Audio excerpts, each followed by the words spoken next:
नमस्कार दोस्तों, भक्ति के इस पावन सफर में आप सभी का फिर से स्वागत है।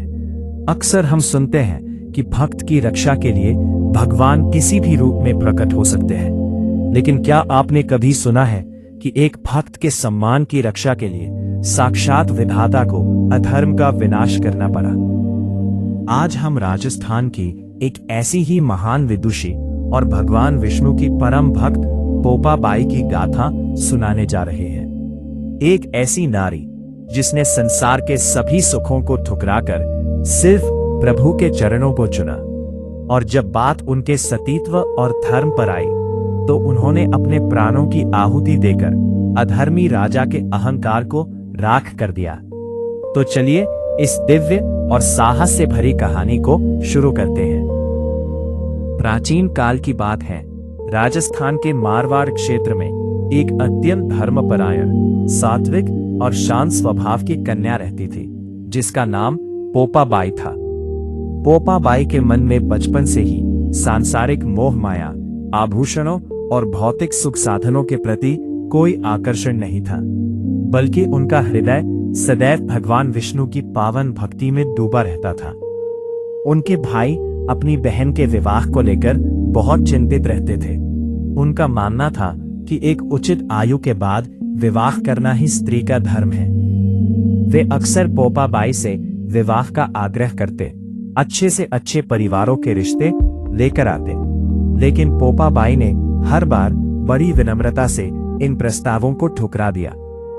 उन्होंने अपने भाइयों से स्पष्ट कह दिया था कि उनका यह नश्वर शरीर और उनका संपूर्ण जीवन केवल प्रभु नारायण की सेवा के लिए समर्पित है, और वे किसी भी सांसारिक बंधन में नहीं बंधना चाहती।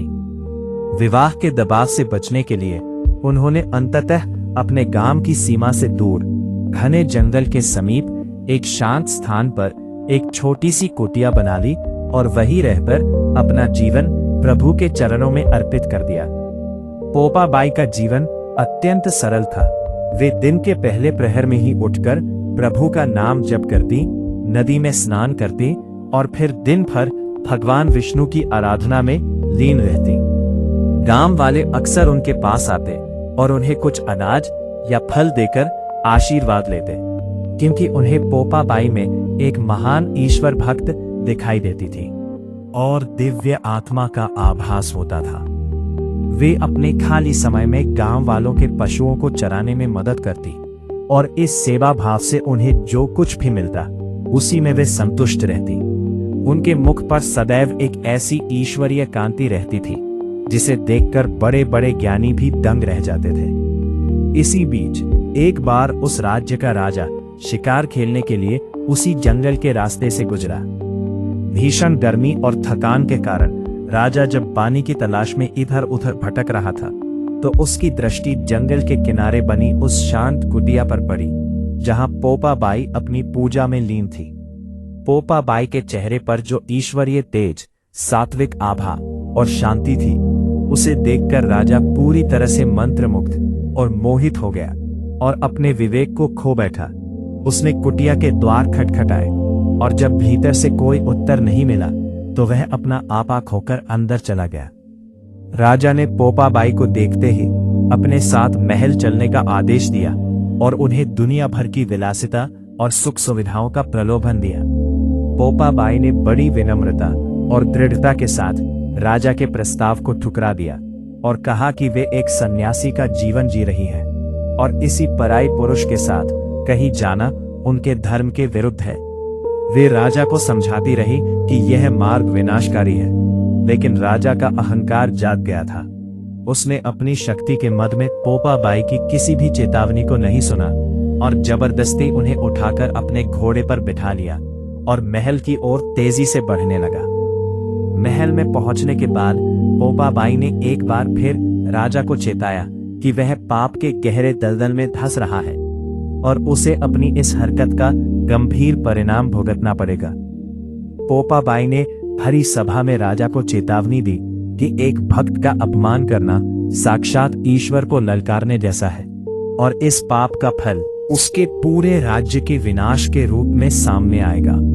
पोपा बाई की इस निडरता उनकी आंखों के तेज और उनके अडिग विश्वास को देखकर महल की रानियां भी भयभीत हो गईं और उन्होंने राजा को समझाया कि ये कोई साधारण स्त्री नहीं बल्कि भगवान विष्णु की परम भक्त है।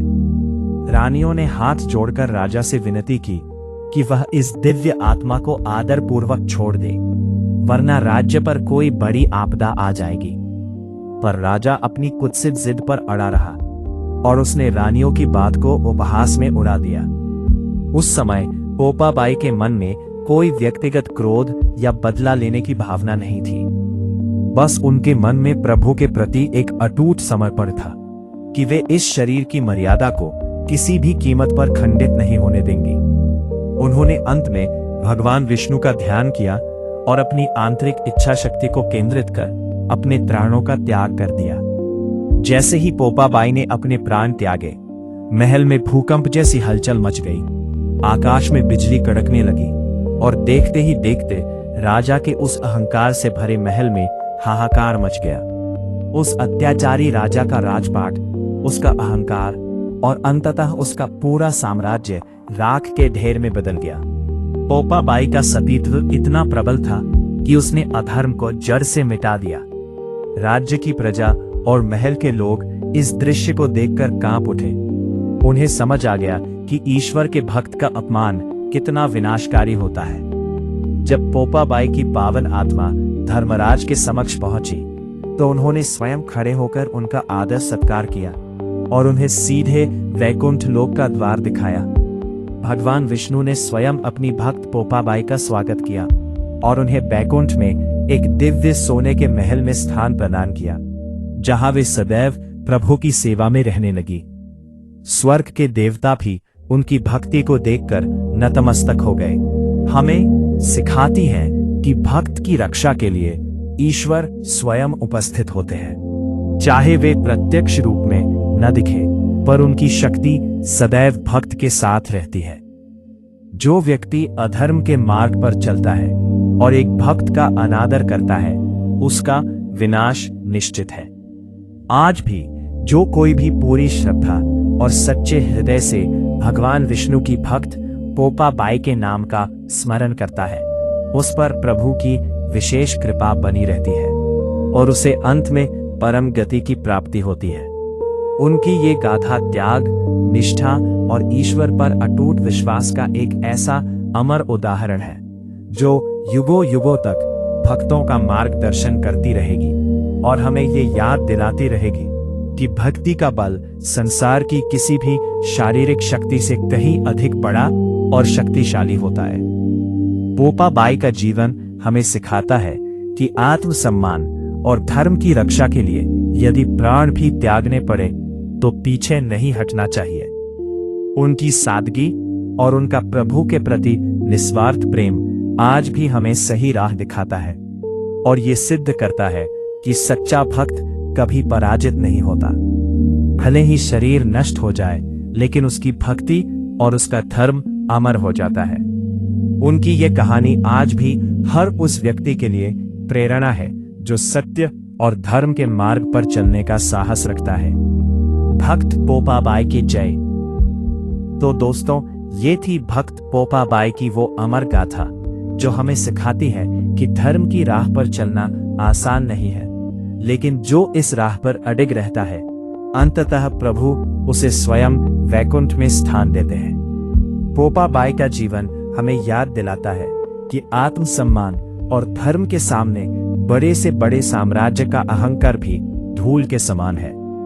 अगर आज की ये कथा आपको प्रेरणादायी लगी हो तो वीडियो को लाइक करना और अपने मित्रों के साथ साझा करना ना भूलें। अगर आप ऐसी ही अद्भुत भक्ति कहानियों से जुड़े रहना चाहते हैं तो हमारे चैनल को सब्सक्राइब करना आइब जरूर करें।